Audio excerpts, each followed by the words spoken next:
Pada satu hari, pada satu subuh, Nabi SAW sembahyang dengan para sahabat. Macam biasa, Nabi akan tunggu sahabat-sahabat ni semua sampai masjid. Semua sampai masjid. Sebab tu sunnah, tuan-tuan, bila kita sembahyang berjamaah, tak kira lah sembahyang maghrib ke, sembahyang isyak, subuh ke, kita disunatkan tunggu jemaah yang memang dia ni tak pernah miss. Kalau setahun tu mungkin sekali dua saja dia tak nampak dia, tapi kebiasaannya dia mesti ada. Kalau dia tak ada hari tu, makna ada masalah. Sebab tu sunnah, kita nak sembahyang jemaah ni, kita tunggu kawan kita ni hak memang dia mesti ada. Kalau sembahyang maghrib, mesti dia sampai. Nah, sembahyang subuh mesti dia ada.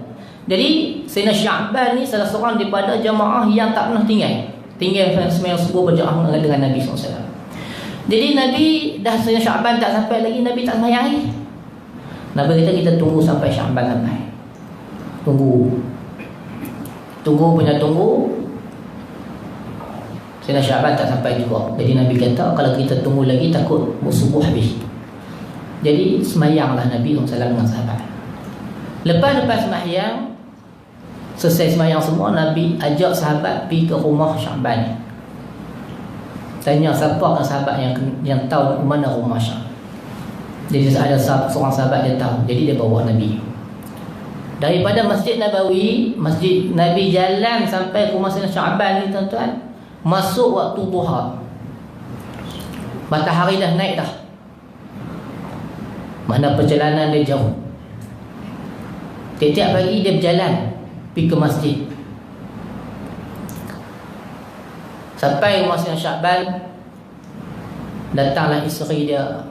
Nabi tanya, mana Sayyidina Sya'ban? Dia tak main sembahyang subuh. Dia kata, suami aku dah meninggal pagi jadi. Rupanya meninggal dah. Zaman tu mana ada WhatsApp. Ada WhatsApp senang kita sampai. Nah, cepat. Zaman WhatsApp ni zaman paling cepat sekali. Kejadian baru berlaku 5 saat dah orang sampai dah. Tak ada seminit, berita tu dah tersebar seluruh dunia.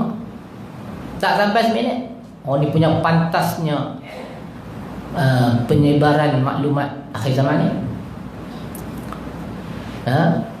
Ini antara tanda-tanda akhir zaman tu tak? Ini Nabi pernah sebut. Pantasnya satu berita, satu fitnah tu tersebar seluruh dunia. Kalau fitnah lah. Kalau hak baik, alhamdulillah. Ringkas cerita dia. Isteri pada Sayyidina Sya'ban ni cerita pada Nabi SAW. Ya Rasulullah, ketika mana suami aku nak meninggal tadi, pagi tadi, dia ada sebut 3 perkataan. Yang mana perkataan yang aku tak faham apa. Dia cakap bahasa Arab, tapi isteri dia tak faham. Orang Arab juga. Kita orang cakap bahasa Melayu, kita faham orang Melayu. Tapi dia tak faham.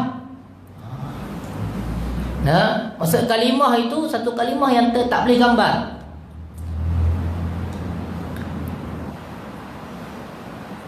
Apa dia 3 perkataan ni? Yang pertama dia kata, kalaulah jauh. Kalaulah jauh lagi. Saya dia tak faham apa jauh. Yang kedua, suami dia kata, kalaulah baru. Yang ketiga dia kata, kalaulah semua. Kalaulah jauh, kalaulah baru, kalaulah semua. Dia ni, kalau kita agak faham lah, orang nak mati cakapnya tu kita faham. Kita tak boleh nak. Bertanya Nabi cerita.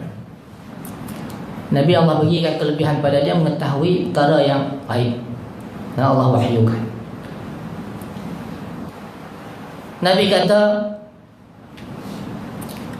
Sya'ban ketika dia nak mati, Allah SWT bukakan hijab pada dia. Allah buka hijab, dia nampak syurga Allah. Dalam Quran ada sebut, ni Allah bagi kepada para wali.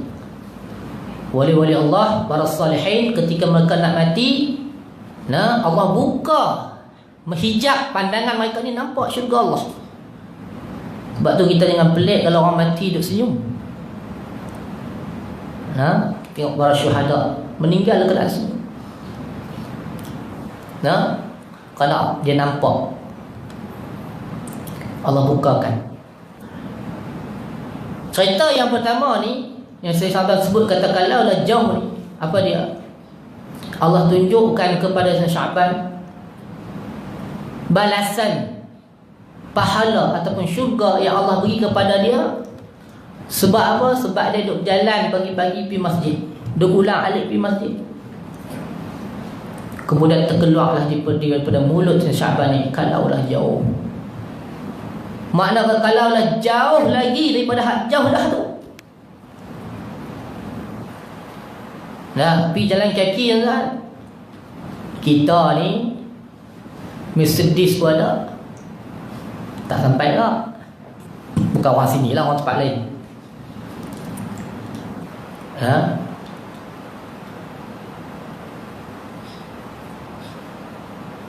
Allah tunjuk dah pahala dekat dia. Hebatnya balasan daripada amal yang dia buat tu. Dia duduk jalan pergi ke masjid, jalan pergi berjalan balik. Dia kata, kalau jauh lagi pada ni, kata, lagi hebat Allah bagi. Yang kedua, satu hari dia berjalan dalam musim sejuk. Musim sejuk kan, mula dia pakai selai baju. Mula dia sejuk, dia pakai dua lapis baju dia pakai. Baju dalam, baju hak baru, hak luar tu baju lama sikit. Jalan-jalan dia jumpa orang dalam keadaan sejuk, kesejukan. Mungkin dia kurang pakaian dia, sejuk. Jadi dia kesian. Mai perasaan kesian, dia buka baju dia hak lama tu, dia bagi kawan tu pakai. Dia buka baju hak lama, bagi kawan tu pakai. Kalau kita fikir hak logik ni, dia pakai baju hak baru, hak dalam, hak lama luar. Takkan nak bagi baju hak dan pakai hak nak nombor 2 tu lah. Bagi baju hak luar lah. Itulah baju hak luar tu, baju hak lama, dia bagi pakai. Ikhlas amal dia. Ikhlas. Walaupun baju tu baju lama, tapi dia ikhlas.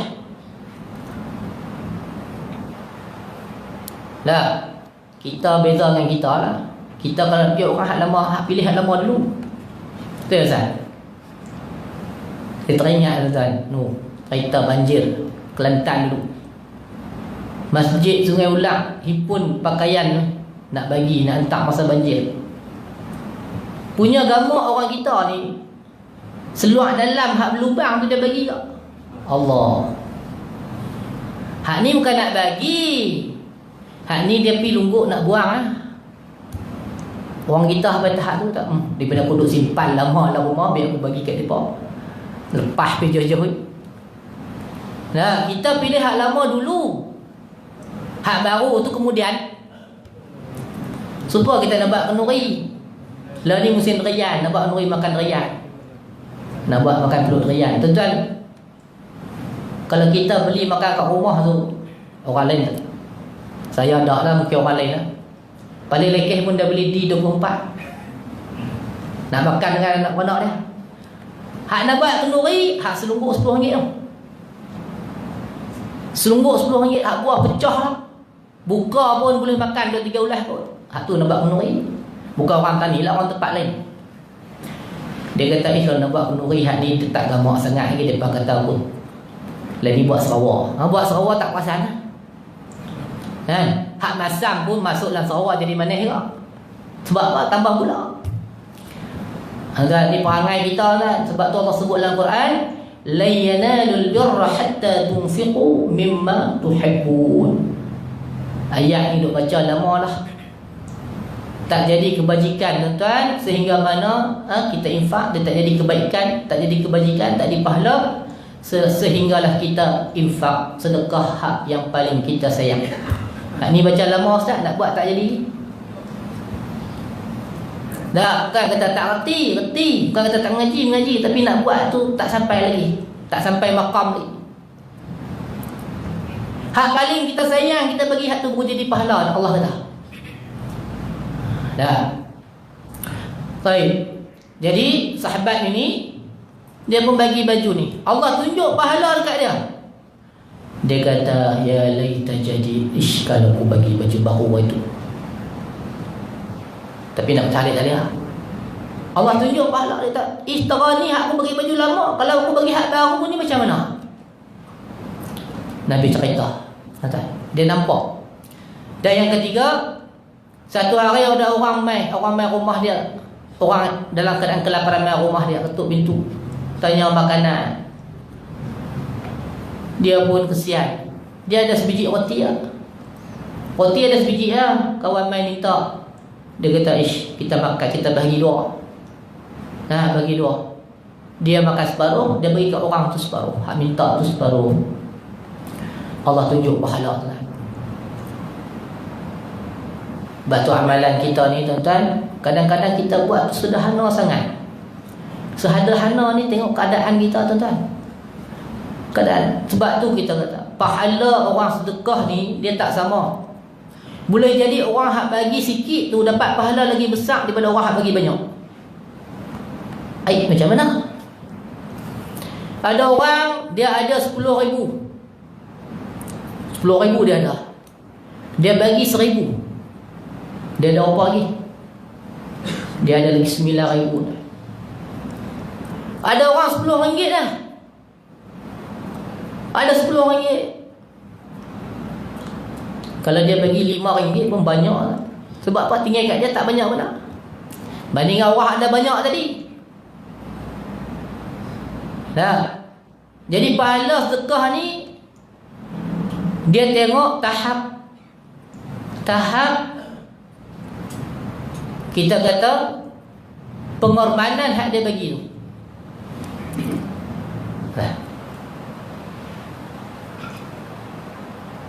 Boleh jadi orang bagi sikit tu pahala lagi besar. Sebab apa? Dia bagi dalam keadaan dia tak ada. Sedangkan orang hak kaya tadi, dia bagi dalam keadaan dia duit banyak. Beza tak? Beza. Kawan ni sehari nak dapat RM10 pun payah. Puas cari tin buruk, botol jual. Ya. Nilai sedekah dia tu lagi besar di sisi Allah SWT. Cuma sahabat kita tadi, dia ada sebiji roti ya. Dia bagi dua, dia makan separuh itu. Allah tunjuk pahala cukup hebat. Sehingga dia kata, ish kalau aku bagi semua. Jadi tuan-tuan sekalian, kita dalam keadaan sihat, dalam keadaan lebih-lebih lagi muda lah, macam Ustaz Abdullah. Semangat kuat, tenaga kuat lagi tuan-tuan. Kita pada masa ni tuan-tuan, sayang belaka. Tuan-tuan ingat elok, masa ni kita sayang belaka. Ketika mana kita lah ni ada harta banyak. Harta kita banyak ni. Kita ada anak-anak. Kita kata, aku nak simpan harta ni untuk anak-anak aku. Ni tengah duk sihat ni. Tapi tuan-tuan, dekat hampir kita nak mati, Allah buka hijab mata kita. Pada ketika tersebut, kita tahu dah, lah hati aku tahu dah, aku ni tak boleh betah balik dah. Masa aku sampai dah, masa tu kita yakin dah. Sebab apa? Allah dah buka hijab. Masa tersebut tuan-tuan, kita tak ingat dah anak kita. Bini kita pun kita tak ingat dah. Kita ingat apa dah? Kita ingat kita saja. Itu Allah sebut dalam Quran tadi. Ya Rabbi laula akhartani ila ajalin qarib fa asaddaqa wa akum minas salih. Jadi tuan-tuan dan puan sekalian, dalam masa ketika Allah masih bagi pada kita umur, kesihatan, mungkin kekayaan, kita buatlah kebajikan daripada hati kita yang ikhlas semata-mata kerana Allah SWT. Moga-moga apa yang kita buat ni walaupun sikit, ganjaran yang besar di sisi Allah Subhanahu wa ta'ala. Wallahu a'lam. Apa yang baik itu kita jadikan sebagai pedoman kita.